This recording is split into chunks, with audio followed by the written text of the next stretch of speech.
Welcome to Mishika classes. Our today's topic is air and water part number 7 and today we are going to discuss about the separating impurities from the water.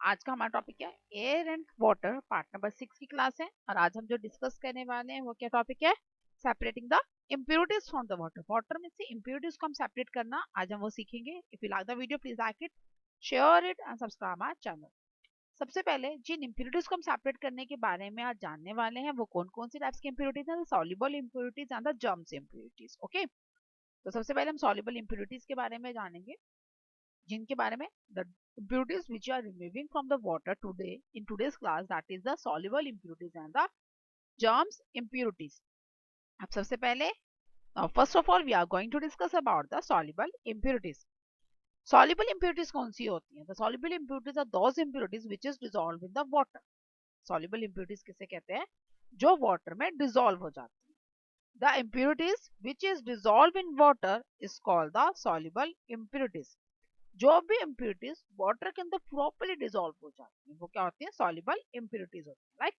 salt in the water then the salt is called as a impurity अगर मैं एक बात करूँ salt in the water की तो salt को मैंने water में mix किया तो उसकी वजह से water क्या हो गया salty बन गया which means it becomes an impure water so that the salt is called the impurity salt को हम क्या कहेंगे इसमें impurity कहेंगे now how we can separate these types of impurities अगर मुझे इस तरह की impurities को separate करना है तो what I have to use what I have to use the boiling and the distillation method या तो मुझे boiling method का यूज करना पड़ेगा या फिर distillation method का the impurities can be separated by the boiling and the distillation so first of all we are going to discuss about the boiling सबसे पहले हम किसके बारे में जानेंगे बॉइलिंग के बारे में जानेंगे नाम से बच रहा बॉयल करना गर्म करना what is the meaning of boiling means heat up the water heat up the liquid that is called the boiling उसी को क्या कहते हैं बॉइलिंग कहा जाता है when soluble impurities mix with the water जब soluble impurities water से mix हो जाती हैं to separate that impurities अगर मुझे अब उन impurities को separate करना उन impurities को उसमें से निकालना है then what I have to do तब मुझे क्या करना पड़ेगा we just have to heat up the water मुझे सिर्फ और सिर्फ क्या करना है उस लिक्विड को उस वाटर को हीट करना है गर्म करना है तो व्हाट आई विल सी जब मैं उसे गर्म करूंगी तो मैं क्या देखूंगी आफ्टर सम टाइम आफ्टर मतलब जब वो वाटर बॉयल होना स्टार्ट हो जाएगा द वाटर द स्टार्ट जब बॉइलिंग हो जाएगी उसकी the water start forming the vapours water क्या करना स्टार्ट कर देगा वेपर्स की फॉर्मेशन लेनी शुरू कर देगा यानी कि वाटर स्टीम में भाप में कन्वर्ट हो जाएगा and the impurities is left behind with the vessel जो इम्प्यूरिटीज है वो वेसल में नीचे ही बैठ जाएंगी तो in this way we can separate the impurities from the water by the boiling method इस तरीके से हम क्या कर सकते हैं हम बॉइलिंग के मेथड से impurities को सेपरेट कर सकते हैं क्या करना है कुछ भी नहीं करना जो soluble impurities वाला वाटर है उसको अपने गर्म करना है आप जब आप गर्म करोगे तो after some time you will observe that the water vapours are forming उसके बाद आप कुछ देखोगे वाटर वेपर्स फॉर्म होने स्टार्ट हो जाएंगे just in the seeing in the picture आप इमेज में भी देख सकते हैं नीचे फायर प्लांट हुई हुई है उसके ऊपर वेसल है वेसल के अंदर क्या ड्रॉप्स नजर आ रहे हैं that is the impurities that is a salt present in the water वो वाटर में क्या प्रेजेंट है सॉल्ट प्रेजेंट है जो आपको डॉट्स नजर आ रहे हैं ओके अब जैसे जैसे मैं उस वाटर को गर्म कर रही हूँ तो vapours are start forming vapours बनने शुरू हो चुके हैं ऊपर अब जैसे जैसे उसमें से वेपर्स फॉर्म हो रहे हैं उन वेपर्स की वजह से क्या हो रहा है वाटर तो वहां निकलता जा रहा है और जो रेजिड्यूज की फॉर्म में पहले तो सॉल्टी वाटर बिल्कुल क्लियर वाटर था अब उसमें जो डॉट डॉट है वो सेपरेटली विजिबल होनी हमें स्टार्ट हो जाएंगे एंड आफ्टर सम टाइम कुछ देर के बाद सारा का सारा जब वाटर ही वेपोरेट हो जाएगा when complete water is get evaporated when complete water is from the vapors जो पूरे वाटर की ही वेपर्स बन जाएंगे then we are left behind with the only this salt तो हमें हमारे पास सिर्फ क्या बच जाएगा नीचे सॉल्ट बच जाएगा तो what is boiling boiling का मतलब क्या है when we heat the liquid when we heat the water then forming of the water vapors की जो formation हो रही है that will eliminate the water खत्म हो जाएगा and the residue that is in the form of salt is left behind और जो residue है salt की form में वो हमारा बच जाएगा in this way we can separate the impurities from the water इस तरह से हम जो soluble impurities है उसको separate कर सकते हैं अब एक ना टर्म और है इसी की जैसी that is evaporation that is a similar type of term like boiling की तरह ही होती है. और you can say that the boiling is also called the evaporation. Boiling को ही हम इवेपोरेशन भी कह सकते हैं. ओके, तो अब इवेपोरेशन और बॉइलिंग में डिफरेंस क्या है? देखो, दो अलग अलग टर्म्स है तो डिफरेंस तो होगा ही. बॉइलिंग और इवेपोरेशन में डिफरेंस क्या है बेसिकली, ये मैं बताती हूँ. होता दोनों में सेम है. मींस बॉइलिंग के अंदर भी हम क्या करते हैं, वाटर को बॉईल करते हैं और वेपर्स फॉर्म करते हैं. और इवेपोरेशन में भी सेम यही होता है कि वाटर को बॉईल किया जाता है और वेपर्स की फॉर्मेशन होती है. But what is the difference, दोनों में डिफरेंस क्या है? उसके अंदर बॉइलिंग के अंदर क्या होगा, जो नीचे रेजिड्यू बचेगा दैट इज अ सॉल्यूट. वो सॉल्यूट पार्टिकल्स में बच जाएगा. मींस इंप्योरिटीज नीचे बच जाती हैं. ओके, बट और जो आपका जो डस्ट पार्टिकल्स होते हैं वो ऊपर फ्लोट होने स्टार्ट हो जाते हैं. Okay, now but in the case of evaporation the water vapours is collected. और ये होता है नेचुरली.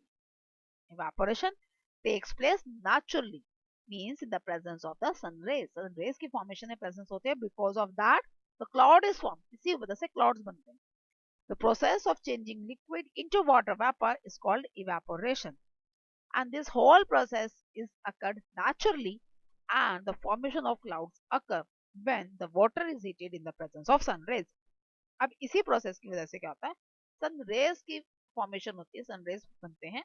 सन रेज की फॉर्मेशन की वजह से क्या होता है, सन रेज पड़ रही है वाटर पे, तो उसकी वजह से क्या हो रहा है, वाटर वेपर्स फॉर्म होने शुरू हो जाएंगे. जैसे जैसे वाटर वेपर्स बनेंगे वो एक्यूमुलेट हो जाएंगे और कूल डाउन हो जाएंगे आफ्टर सम टाइम. जैसे जैसे वो टेम्परेचर मतलब हाइट के ऊपर जाएंगे ना, तो कूल डाउन हो, टेम्परेचर वेरिएशन है हमारे, तो वो क्लाउड की फॉर्मेशन होगा. तो दिस इज द इवेपोरेशन, इसी इवेपोरेशन कहते हैं. But when we take this same process in our kitchen, then the तब वहां पर क्या होता है, वहां पर रेजिड्यू नीचे बचना शुरू हो जाता है. तो दैट रेजिड्यू जो पार्ट है वो बॉइलिंग का हो गया. और इवेपोरेशन की वजह से वाटर वेपर्स कलेक्ट होते हैं. That is called the evaporation. This is the basic difference between the boiling and evaporation. Okay, now next is the distillation method. अगला मेथड कौन सा है, डिस्टिलेशन मेथड है. अब डिस्टिलेशन क्या होती है, इसमें भी सेम यही मेथड है ये, बट इसमें भी हम लोग क्या कर रहे हैं, सॉल्युबल इंप्योरिटीज को ही सेपरेट करवा रहे हैं. But this occur in the lab होंगे. ये सिर्फ आप लैब में ही आप इसको टेक प्लेस करवा सकते हो. लैब में प्रॉपरली इसके इंस्ट्रूमेंट्स होते हैं. तो इसमें आप कॉनिकल फ्लास्क यूज करते हैं और पिपेट्स यूज होते हैं. प्रॉपर एक इसका सेटअप होता है, वही आप परफॉर्म करवाते हैं. उसके बाद डिस्टिलेशन अकर होती है. Okay, when soluble impurities are separated from the water in the laboratory. जब soluble impurities को, यानी कि जो डिजोल्व हुई हुई impurities हैं, प्रॉपरली डिजोल्व हो जाती हैं वाटर के अंदर, उन impurities को हम वाटर में सेपरेट करते हैं. किसकी प्रेजेंस में, इन द लैब, लैब के अंदर. The process of boiling liquid and collecting the residue, the collecting the impurities and water separately. Okay, इसमें क्या हो रहा है, बेसिकली क्या होता है इसमें, आप इसमें भी बॉईल करोगे लिक्विड को, बट जो वाटर को, लिक्विड को तो आपने बॉईल कर दिया, उसमें तो वाटर वेपर्स बन गए थे, वो उड़ गए थे, हवा में ही गायब हो गए. ओके, मींस हमारे एटमॉस्फेयर में मिक्सअप हो जाते हैं बॉइलिंग के अंदर. बट इसके अंदर क्या करते हैं, हम उन सारे वाटर ड्रॉपलेट्स को, जो वाटर वेपर्स बन रहे हैं, उसको हम कलेक्ट कर लेते हैं separate. Okay, the process of boiling liquid and collecting the water vapours to form the water droplets, this process is called the distillation. इसी को डिस्टिलेशन कहते हैं. क्या हुआ है दोबारा से बता रही हूँ मैं आपको. इसमें बेसिकली क्या होता है, इसमें हम लिक्विड को बॉईल करना स्टार्ट करते हैं. जैसे जैसे हम लिक्विड बॉईल करते हैं तो वाटर वेपर्स की फॉर्मेशन होती है. और जैसे जैसे वाटर वेपर्स फॉर्म होंगे, दैट वाटर ड्रॉपलेट्स होंगे, जो वाटर वेपर्स होंगे उनको वाटर ड्रॉपलेट्स में कूल डाउन हुए वाटर ड्रॉपलेट्स बन जाएंगे. And that is separately collected, वो सेपरेटली कलेक्ट किया कर दिया जाएगा. ओके, तो this complete process is called the distillation. इस प्रोसेस को क्या कहते हैं, डिस्टिलेशन कहते हैं. इसमें होता क्या है, बेसिकली जो बॉइलिंग कर रहे थे ना, तो रेसिड्यू हमारा उसमें कलेक्ट हो रहा था. बट डिस्टिलेशन के अंदर क्या होता है, सॉल्यूट वही रह जाते हैं, कि जो इम्प्यूरिटीज हैं वो उसी वेसल में रह जाएंगे. और जो हमारा सॉल्वेंट है, यानी कि जो हमारा लिक्विड है, वो separately water vapours, then water droplets, और वो कलेक्ट हो जाएगा. ओके, मीन्स हमारा वाटर वेस्ट नहीं गया, हम यूज कर सकते हैं उस वाटर को. Water is collected from this is the free from every type of impurities, every type of germs. जो भी वाटर इसमें हम इकट्ठा करेंगे, कलेक्ट करेंगे बेसिकली, तो वो जो वाटर होगा वो सभी तरह से फ्री होगा. ना तो उसमें कोई जर्म्स होंगे और ना ही उसमें कोई भी इम्प्यूरिटीज होंगे. That is free from the germs, free from the impurities. इसी वाटर को हम कहाँ यूज करते हैं, the water is use in the car batteries and the medicine. Mainly जो कार बैटरीज बहुत सेंसिबल होती हैं ये, इसे आप प्योर वाटर ही यूज कर सकते हो, कोई भी इम्प्योरिटीज नहीं होनी चाहिए। और साथ ही साथ मेडिसिन में भी यही वाटर को यूज किया जाता है, डिस्टिल्ड वाटर का ही यूज किया जाता है। बल्कि मैं I am want to tell you that the rain water is also the purest form of the water, और you can say that is a type of a distilled water. जो rain water होता है वो भी purest form ही होता है water का, मतलब एक तरह का डिस्टिल्ड वाटर ही होता है। बट क्या होता है कि हमारे एटमॉस्फेयर में इतना ज्यादा हम लोगों ने एयर पोल्यूशन कॉज कर दिया है, जैसे वो हमारे एटमॉस्फेयर के कांटेक्ट में आता है, हमारे एयर के कांटेक्ट में आता है, the impurities present in the air is get add on that, उसमें वो मिल जाती हैं, और उसी वजह से वो जो प्योर वाटर था ना वो भी खराब हो। मीन जहां से रेन स्टार्ट हो रही है, जो देर से हमारी रेन स्टार्ट हो रही है, वहां पर तो प्योर ही है, बट जैसे जैसे वो एयर के कांटेक्ट में आता है उसमें इम्प्योरिटीज ऐड होगी और वो क्या बन गया, इम्प्योर वाटर। बट नेचुरली जो रेन हो रही है that is the purest form of the water, वहां पर प्योरेस्ट फॉर्म ऑफ वाटर ही हमें मिल रही है। इसलिए कहा जाता है जब मतलब ना फर्स्ट रेन होती है या सेकंड रेन होती है तो उसमें तो कहते थे कि भी इम्प्योरिटीज है, लेकिन जैसे जैसे रेगुलर बारिश होती चली जाती है तो कहते हैं कि अब जो रेन हो रही है that is a pure water, वो प्योर वाटर। क्योंकि पहले जो दो रेन्स हुई थी उसने क्या करा, उन सारी इम्प्योरिटीज को वॉश आउट कर दिया। अब वो लगातार रेन हो ही जा रही है, हो ही जा रही है, तो अभी इन्वायरमेंट में इम्प्योरिटीज बची नहीं है, तो प्योर वाटर आप कलेक्ट कर सकते। नाउ नेक्स्ट है जर्म्स इम्प्योरिटीज। अगली कौन सी टाइप है, जर्म्स इम्प्योरिटीज है। मीन अब इसमें ना तो सॉल्युबल इम्प्योरिटीज है और ना ही इनसॉल्युबल है, इसमें क्या ऐड करके माइक्रो ऑर्गेनिजम्स ने मिक्स हो गए हमारे वाटर के साथ। Okay, and this type of water is very very harmful for the health, और ये जो वाटर होता है बहुत ज्यादा ही हार्मफुल होता है। The impurities which is harmful for the health is called the germs impurity water, इसी को जर्म्स इम्प्योरिटी वाटर कहते हैं। देखो जो डिजोल्व नहीं हुआ हम उसको देख सकते हैं कि हाँ से गंदा पानी हम नहीं पीने, हमने प्योर भी कर दिया, उबाल दिया, सब कुछ कर दिया, सेपरेट हो गया, उसमें से कोई इम्प्योरिटीज नहीं बची, देन अगेन वो बन गया सेफ। लेकिन जो जर्म्स वाला वाटर होता है ना वो हमें विजिबल ही नहीं होता, क्योंकि micro organisms we can not see with our naked right, वो अपनी नेक्ड आई से हम देख ही नहीं सकते। अगर हम उन्हें देख नहीं सकते हैं तो then how we can identify that the germs impurities are added in not, उसमें जर्म्स इंप्योरिटीज मिली है नहीं मिली है। That's why this water is very very harmful for the health. इसी वजह से कहा जाता है ये वाली जो वाटर है ये बहुत ज्यादा ही हार्मफुल है। This water can cause many diseases like cholera, jaundice, water dysentries and many more. ये जो वाटर होता है वाटर प्रॉन डिजीजेस को कॉज करते हैं, मींस वो डिजीजेस जो वाटर की वजह से, पॉल्यूटेड वाटर की वजह से कॉज होती हैं, उसकी वजह से जो इम्प्योरिटीज बनती है वो ये वाटर ही कॉज करता है। कॉलरा, जॉन्डिस, ये कुछ एग्जांपल्स हैं। Germs should be kill, germs को जरूरी है मारना ताकि वो फिट बन सके हमारे यूज के लिए, हमारी consumption. Germs should be killed to make it safe for the drinking and our day-to-day consumption of the water, ताकि हम जो रूटीन का हमारा जो वर्क है हम उसको कर सकें, वो ड्रिंकिंग के लिए भी सेफ हो, उसके लिए बहुत जरूरी है। तो कौन कौन से वेज हैं ताकि हम अपने जर्म्स को मार सकें वाटर में से, और हमारा जो वाटर है that become safe for drinking. And the सबसे इजीएस्ट मेथड और सबसे ओल्डेस्ट मेथड है that was the boiling water for at least 10 minutes. जब भी पानी पियो तो यू और क्या कर सकते हो आप उसके लिए, आप वाटर को बॉयल करो फॉर 10 मिनट्स के लिए। जैसे आप 10 मिनट्स के लिए बॉयल करोगे what you will see that the germs will be killed. Micro organism ज्यादा हाई टेम्परेचर पे नहीं ग्रो कर सकते हैं, वो मर जाएंगे। जब वो मर गए तो जो क्या, it was safe for drinking, safe बन गया ड्रिंकिंग के लिए। नेक्स्ट क्या है, adding chlorine to the water. Water के अंदर क्या ऐड कर सकते हैं हम, क्लोरीन टैबलेट्स आती हैं जो जनरली हमारे लिए जो घरों में वाटर आता है म्यूनिसिपल कमेटी के थ्रू उसमें भी डाली जाती हैं।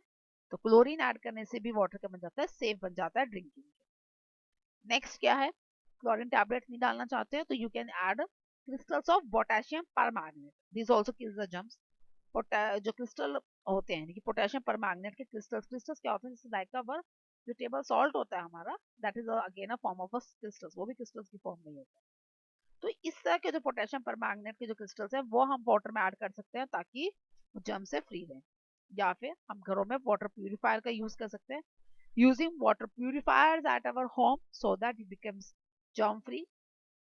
एंड द अब एक इंपॉर्टेंट चीज आपको मैं बताती हूँ, these are the various method. जो वाटर प्यूरिफायर वाला जो पूरा प्रोसेस है मैं आपको कल को समझाऊंगी इन अवर नेक्स्ट क्लास। अब मैं आपको एक बात बताती हूँ that the underground water is get naturally filtered. Underground जो वाटर है वो नेचुरली फिल्टर हो जाता है, मीन्स अपने आप ही फिल्टर हो जाता है। क्यों हो जाता है filter, because that water should be passed from many layers of the sand, soil and the gravels. उसको बहुत सारी लेयर से पास होना पड़ता है, सैंड की लेयर से, सॉइल की लेयर से और ग्रावल्स की लेयर से. इतने सारी लेयर से वो पास होता है ना, मीन्स मिट्टी से, रेत से और पत्थरों से, तो उसकी वजह से प्योर बन जाता है. But due to the land pollution की वजह से it is not portable for the drinking. वो पोर्टेबल नहीं रहा आजकल ड्रिंकिंग के. मीन्स मीन्स वाटर तो नेचुरली ही प्योर हो रहा था. अब रेन वाटर वो भी नेचुरली प्योर हो रहा था, underground water again naturally pure हो रहा था. But because of our activities, हमारी एक्टिविटीज की वजह से, जो हम लोग एयर पोल्यूशन कॉज कर रहे हैं या लैंड पोल्यूशन कॉज कर रहे हैं, we are making the same water again unpolluted. हम उसी वाटर को दोबारा से पोल्यूट कर रहे हैं and making unfit for drinking, और उसको अनफिट बना रहे हैं ताकि हम उसे पी सकें. तो स्टॉप कॉजिंग पोल्यूशन. हमें पोल्यूशन को कम से कम कॉज करना चाहिए, so that we can remain healthy, ताकि हम हेल्दी रह सकें. That's all for today's class. Still you have any doubt, you can comment. Thank you.